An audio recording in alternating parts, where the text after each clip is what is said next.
and welcome back to my channel, or welcome to my channel if you're new. For today's video, I'm just going to be telling you guys 5 things that patients can do to make the lives of medical assistants a lot more easy in terms of coming to appointments. For those of you who do not know, I am a medical assistant, and if you are a fellow medical assistant and have a suggestion of something patients can do to help the lives of medical assistants that I don't mention in this video, be sure to leave it in the comments down below. And without further ado, let's get started. Starting off, the first thing that patients can do to help us medical assistants is, if you do not know all of your medications off the top of your head, be sure to write them all down on a list and bring it with you to your appointment. This includes vitamins and supplements, and I also highly recommend putting a star next to the medications that you need refills for, because let me tell you, it is a lot more easy to ask for refills in person at your appointment than it is to request them through the pharmacy or the portal. And after I go through their medication list with them, I always make sure to ask them if they need refills on any of the medications. And if you're on a ton of medications and you don't want to take the time to write them all down, literally just put them in a gallon-sized Ziploc bag and just bring them with you, and I will literally sit there and go through them myself. So to make our entire rooming process and going through your medication list a lot more easy, please either write them all down on a piece of paper or bring them with you to your appointment. The second one is that when the medical assistant asks you what your chief complaint is, you do not need to go into details. And for those of you who do not know, the chief complaint is just the reason why you're going to this appointment. Whether it's because you have a cold, a sore throat, an earache, a medication check, anything like that is what you would consider a chief complaint. And when we ask you why you are in the office, you do not need to go into details with us. All we want as medical assistants when we are rooming you is simply a generalized summary of why you are there, because the provider is the one you will need to go into details about. And when the provider asks us for handoff before they go in and see you, they literally just want a quick summary. But if you give us your whole life story, it's hard for us to do that. The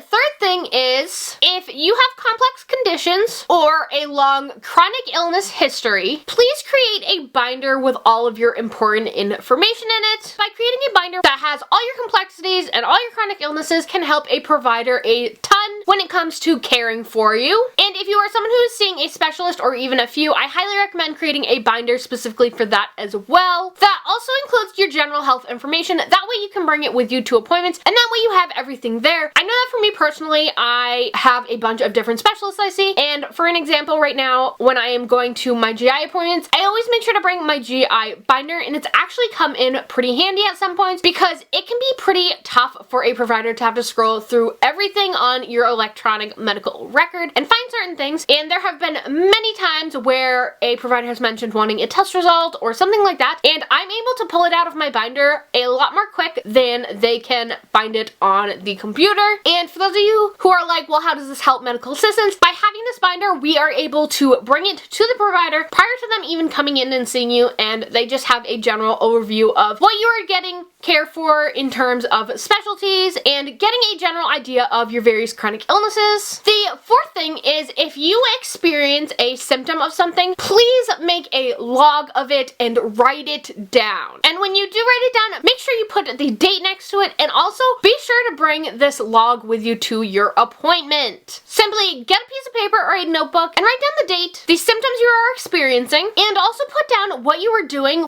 the onset of these symptoms, because this can help a ton with coming up with a diagnosis. And by having a log, it makes it a lot easier for the provider to have a timeline of events. And the last thing, and in my opinion, the most important thing, try not to take any of your frustrations out in terms of your appointment out on the medical assistants. 99% of the time, medical assistants don't have any control over the things that are making you frustrated or angry. And most of the time, if you're frustrated and angry about something such as a wait time in the waiting room or the wait time for a provider, chances are we're a little bit frustrated about it too. So if you had to wait for a half hour in the waiting room and you are very angry and frustrated about it, please try not to take it out on the medical assistant, because the medical assistant has absolutely no control over that. So just keep that in mind. We are literally literally doing our best to try to accommodate you and make your appointment go smoothly. And if that means you have to wait a couple extra minutes in the waiting room, please try not to take it out on us. So those are just 5 things that patients can do to help medical assistants and help us get you through the rooming process a lot more smoothly. Like I mentioned earlier, if you are a fellow medical assistant and have a suggestion of something patients can do that I did not mention in this video, be sure to leave it in the comments down below. While you guys are down there, be sure to hit that subscribe button if you haven't already. I upload new content regularly and would love it if you'd become part of our little family. Also be sure to hit the bell so that you are in fact notified every time I do upload a new video. I hope you guys like this video and I'll see you guys next time. Bye